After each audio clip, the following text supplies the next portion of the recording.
Welcome to TechStory Telling, and I'm very happy today to announce one of my special guests, Mr. Brett. Brett, welcome to this podcast. Thank you so much, Madan. Always happy to be here with you. All right, it's my pleasure to host you on my podcast, Brett. So before we get started, uh, a brief intro about yourself to my audience that will help everybody. So if you don't mind, can you please get started? Of course. My name is Brett Frazier, and I'm Executive Vice President of Technical Services for NSS. We're focused on U.S. public sector, commercial, state and local, and education services, mostly focused on artificial intelligence now. NSS started as a staffing agency, and about 5 years ago, they built their first UiPath automation, and it just made sense. They brought me on to build that into a business unit and a successful federally focused business, and that's where we are today. For the past 16 years, I've focused on RPA, which we called scripting way back in those days, which has now become agentic AI and beyond. So, always happy to be here with you, always happy to share insight that I've gathered over those years or some of the fun things that we're dealing with now. This is great, interesting.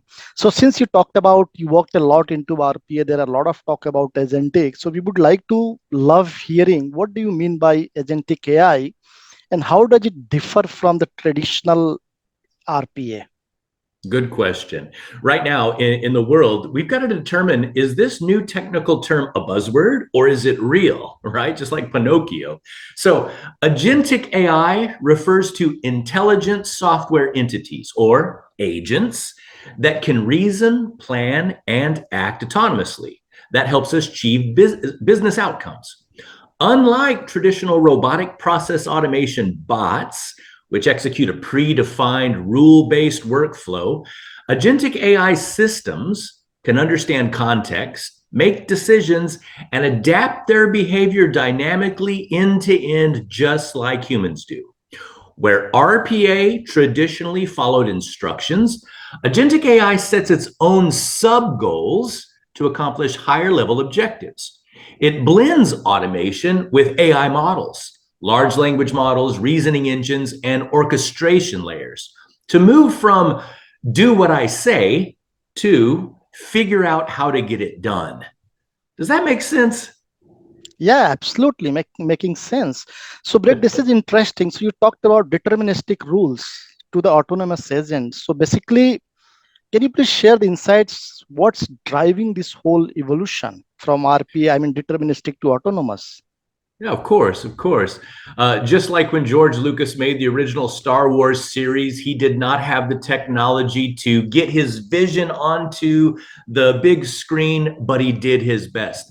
Now, in the evolution of technologies that see, say, think, and act, we've got the tech. So, what's driving all of this? There's a lot of converging forces that are driving this shift. First, there's advances in AI reasoning. We used to worry about, oh no, is it a blueberry muffin or is it a chihuahua? All that's gone. Large language models, or LLMs, can now interpret complex data at such a large scale with unstructured instructions. So now we've got the knowledge aspect of it, the brain. Also, we've got a demand for scalability of technology. Businesses want automation that can adapt without constant developer input, without exception management, without, oh no, lions, tigers, and bears, what do we plan for next? No, it must be scalable out of the box. Next is really that human in the loop, human and AI collaboration.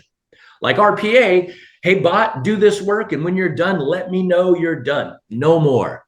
The goal with human in the loop or human AI collaboration is not just faster task execution, but smarter decision making alongside people that drives business results.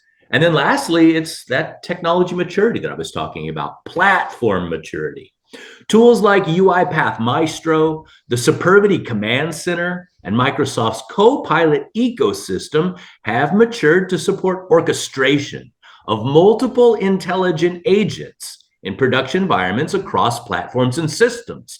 So now that we've got humans working alongside AI agents and the ability to manage the inputs and outputs every step of the way, allowing AI agents to think and determine what should be next.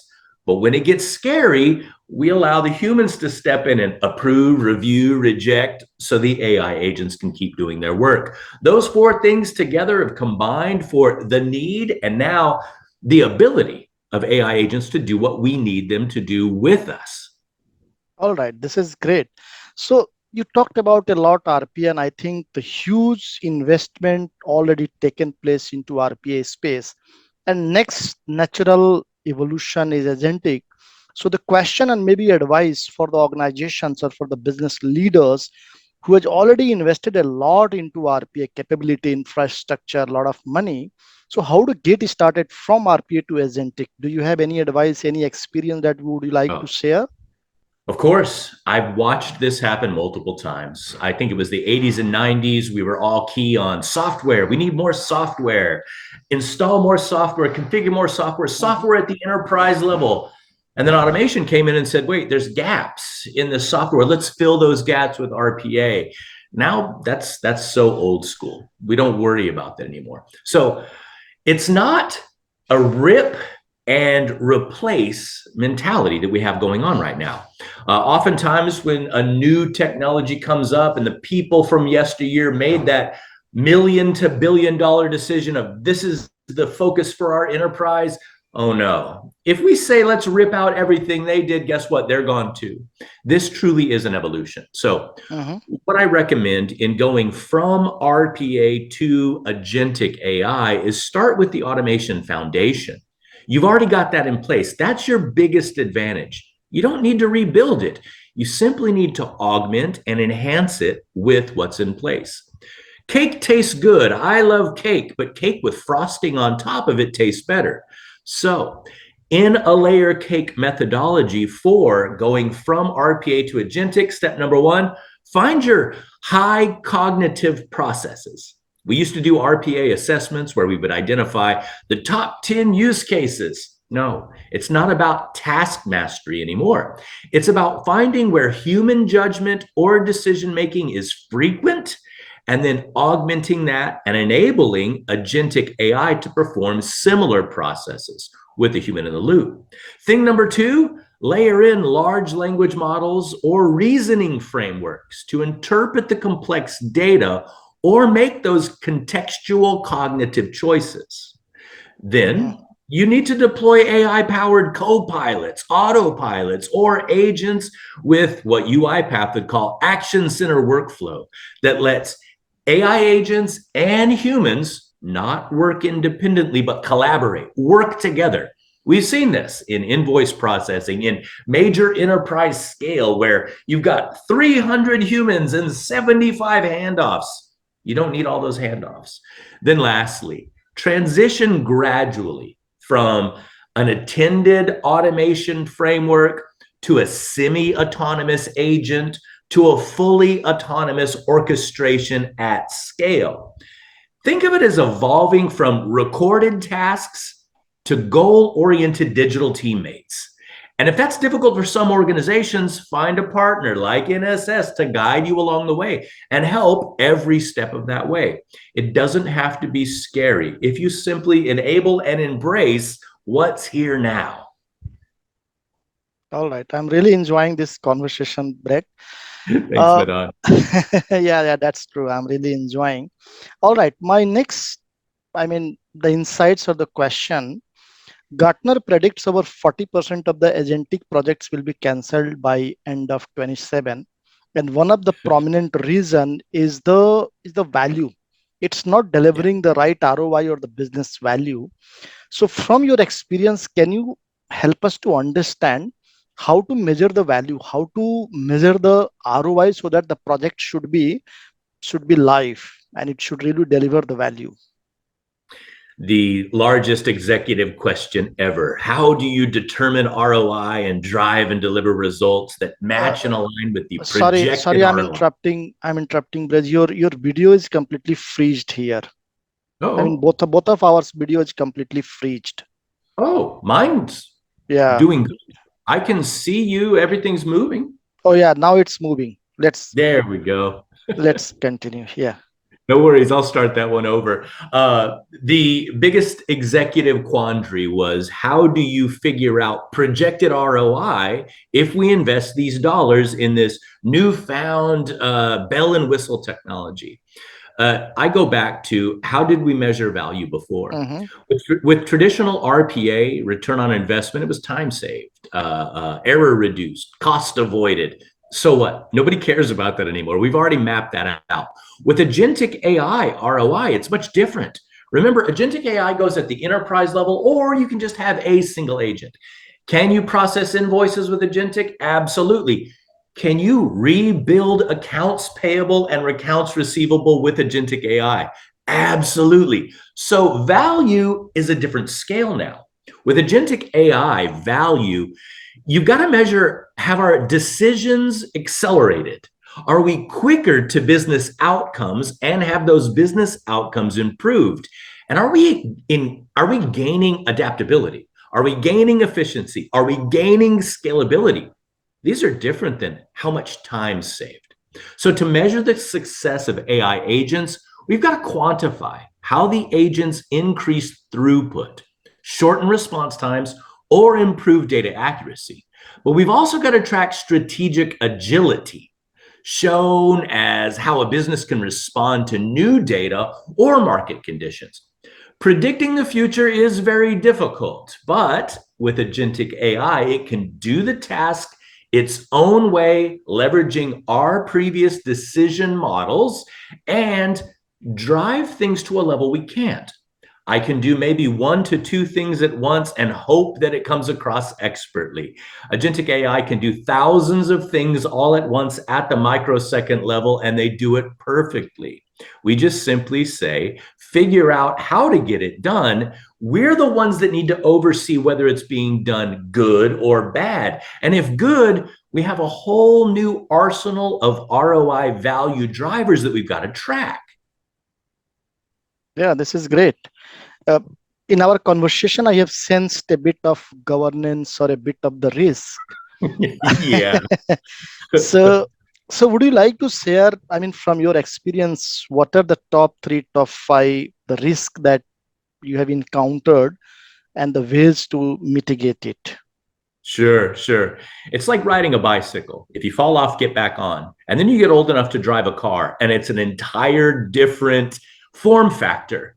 In a bicycle, you're probably not going to kill anybody, but if you drive a car incorrectly, you're going to kill somebody. So Yeah. we've got to prevent that. Now, these risks, I really see them as challenges. What challenges should we be aware of with this new agentic AI technologies?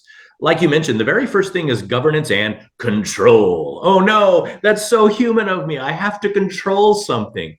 AI agents do need boundaries. They need auditability and explainability. With those three things, guardrails in place and the ability to reactively determine what was done, when it was done, and why it was done in that order, along with our ability to explain it to each other, right? That's the first thing that we Mhm. can do to implement risk management. Second, it's always the data.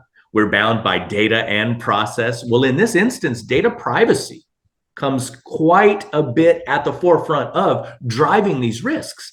Autonomous systems accessing sensitive information must comply with organizational and regulatory frameworks, especially in my world within federal government work. And then third, think of the integrations now. It's not just data mapping from database through an API to a field that we deposit data. Now you have to think what information needs to be captured, cleansed, standardized, normalized, thought about, because there could be multiple places for it to go. Just like humans used to swivel chair, Yeah. AI agents are now thinking, which chairs should I be sitting at in order to swivel? So these AI agents must connect safely with legacy systems and our APIs. And then lastly, it's skill gaps that are creating these risks. Teams must learn how to design, supervise, and evaluate agent behavior almost in real time. A mature AI governance layer like UiPath's governance policies or Supervity's control framework helps mitigate these risks. As humans, we lack trust and we are biased just right out of the box. Good for us, they say, to err is human. We're very human in our approach to agentic AI, and sometimes that's good. With these risk mitigation factors, it can be great. All right, this is great. So I'm just trying to understand in terms of the fast evolving technology space. I mean, what's your outlook where we are heading next in next 12 months, 24 months, where this journey is going? That's a really good question, right? Hey, Brett, predict the future. What's going Yeah. to happen in the next 2 years? And that's okay. History, right? I look at it, and when I first started with platform based robotic process automation, Mhm. it was in 2010. I look 10 years into the future, and in roughly 2020, nothing really changed. A bot did a task, input, output, here's your results. What task is performed next? So 10 years, very little change was made. But from 2020 to 2025, we got improved orchestration. We got improved scalability, containerization, I guess you could say. We had the ability to add more data and see more data and now use more data. So Mhm. I think within the next year to 24 months, we're going to see organizations get away from the old and embrace the new. They're going to move from piloting agents to creating entire networked agent ecosystems. Nobody wants to go first, but many will go bigger in second and third place.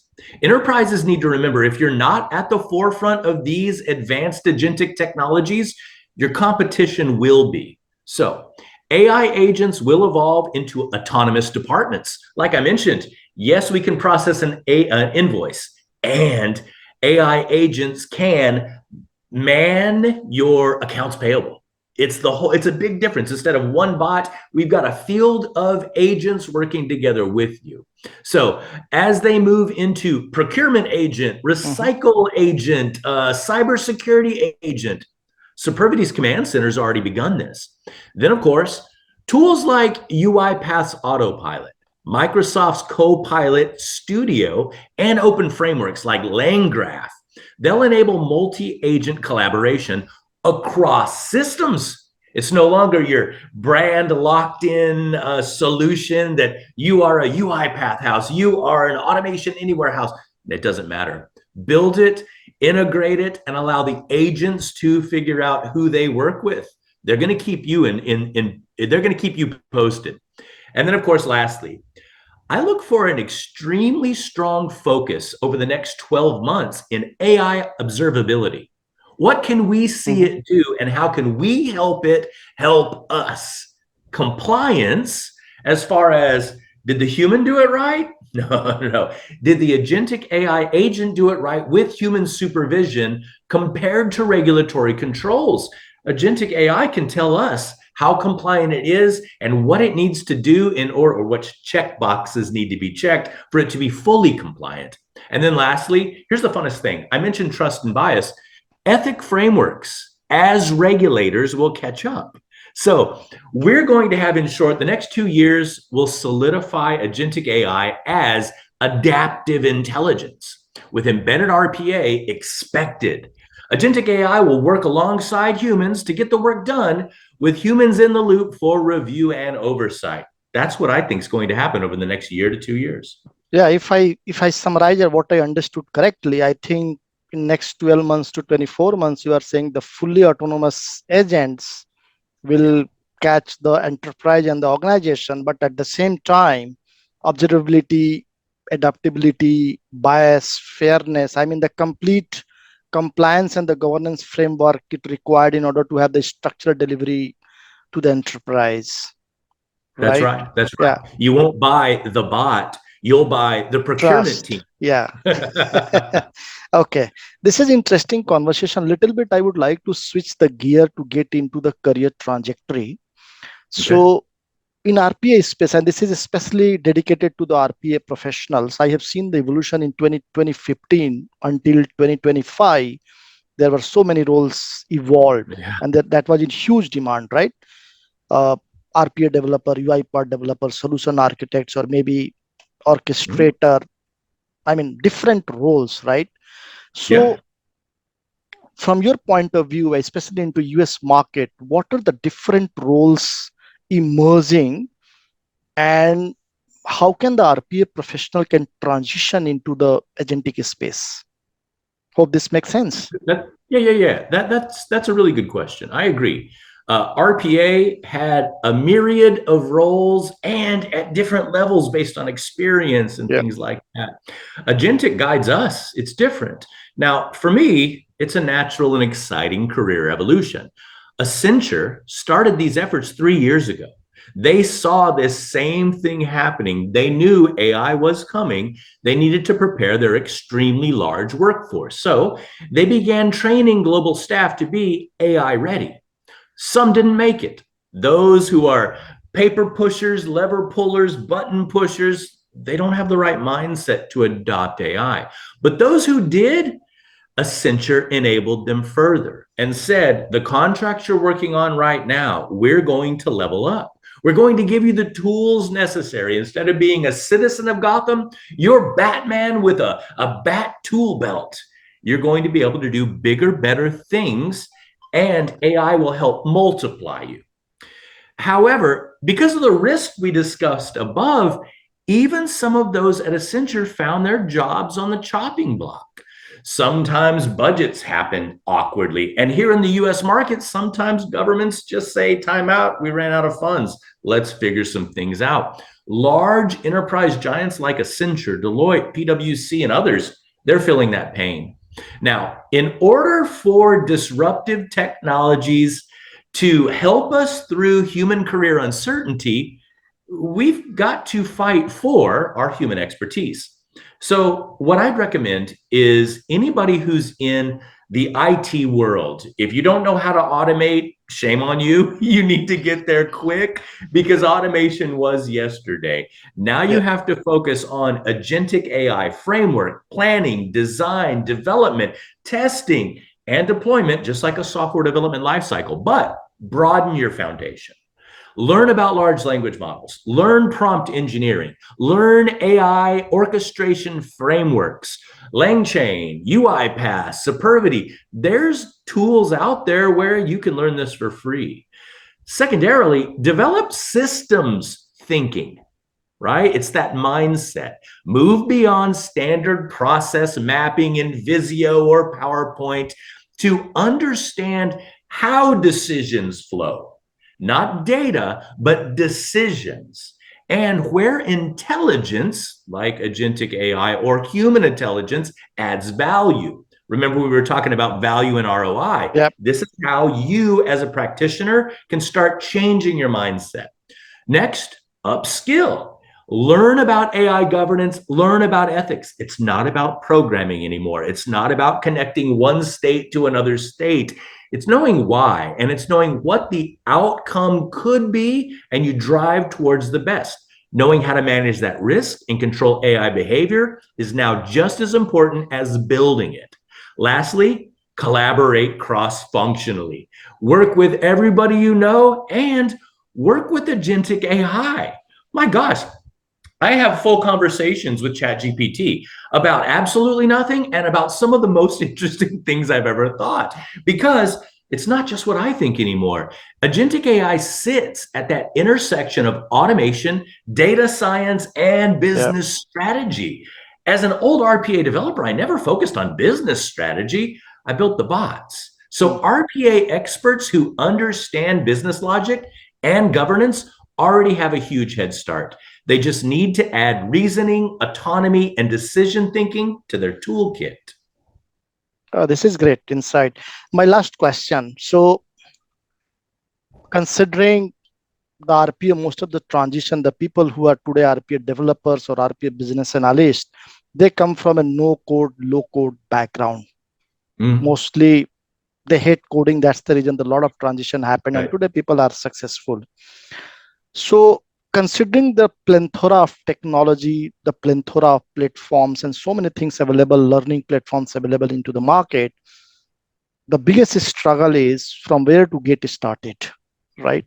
Mhm. Would you like to recommend any platform or any area from where they can go, and then maybe they can get started learning and become a pro agentic AI developer, business analyst, or whatsoever? Sure, sure.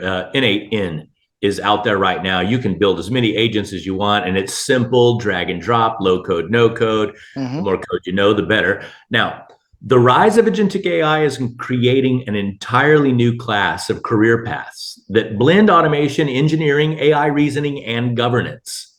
That's a lot to take in. So, emerging roles include agentic AI engineers who design and deploy autonomous agents, AI orchestration architects. This is something that's new, who structure how multiple agents interact with enterprise systems and humans. Prompt engineers craft reasoning and context behind agent decisions, and AI governance leads responsible for establishing ethical, auditable frameworks for these intelligent systems. Traditional RPA developers are also evolving into agentic automation specialists, Yep. expanding their skill sets beyond these workflows and goal oriented automation that integrates large language model data pipelines and decision making models. There's no one platform to try, play. It's the same things you go through now. YouTube videos are out there for free. Someone's already done it. There's platforms that give you community licenses so you can play. To gain practical experience, professionals should focus on building small, real world agentic use cases that demonstrate this decision making and collaboration between humans and AIs.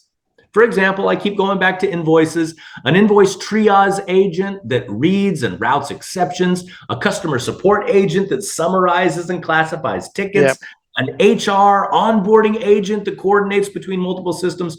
Build those projects. Stick those projects in your GitHub. Show others what you've done. Allow others to collaborate with you. The interesting thing is, as we're enabling agentic AI to work with themselves across multiple platforms and vendors, we can't stay static or stagnant in our own spot and be comfortable. We've got to work with the other humans too. The most successful agentic AI professionals will be those who connect deep technical knowledge with business outcomes, bridging the gap between agentic AI and human action and intelligence, but there's no current one platform to rule them all. It's all platforms to help us rule. So, sky's the limit. Study, learn, practice, develop, and showcase exactly what you're doing. You will evolve with the technology and you'll also carve your own niche out. Some are better than others, but shame on those who don't try. This is great advice, Brett. So this is all. Thank you very much for your time, and thanks for joining me on this podcast. Thank you very much. Always happy to. Thank you, Madan. All right, thank you very much. So dear audience, we are talking to Brett Fraser. Brett is the vice president of NSS. You can see his logo on the just back of his, yeah. You can connect him on the LinkedIn. He's of course a great technologist, great business architect. As at the same time, he's the great leader, and I think he should love to help you in case you have any career advice, or in case you want to connect to NSS with respect to any kind of transformation or maybe agentic AI automation of your processes. Thank you very much.